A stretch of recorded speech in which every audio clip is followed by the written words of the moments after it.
Ek het een keer op 'n vlug tussen Mumbai en Bangalore, het ek, maar ek was moeg.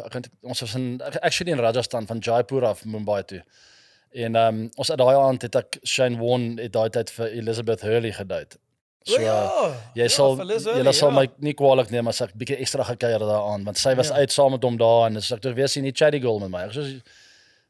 Ek kon nie praat nie. Never mind, gebroke Engels nie. Ek is heeltemal stom. Daar het niks uitgekom, ek het getraan en maar net so gemaak. Ekstra gekuier daaraan, ek sal op 'n vlug, vlieg ons terug. En ons omtrent 10 minute om te land, maar ek het my donker brille aan, maar dit gaan nie goed met my nou nie, né?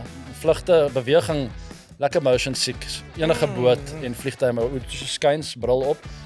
En ek het headphones ook op, want ek wil nie hê mense my pla nie, maar hulle is baie erg die Indians daai tyd. Hulle wil tik, want ek het lekker gejol. Ek word wakker, ek voel iets is in die gang en ek loer so af, hier's 'n baba op my skoot. Ek sweer, toe 'n ou sy baba aankom neersit en foto's geneem terwyl ek slaap. Hy staan daar, ek kyk so regs, hier staan hy met sy kamera en die baba is op my skoot. Dit is alles. Maar pas op dit kant, ek dink se papkant ook, dis so 7 weke oud of iets.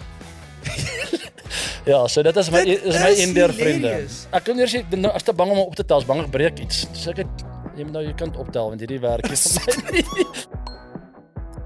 People.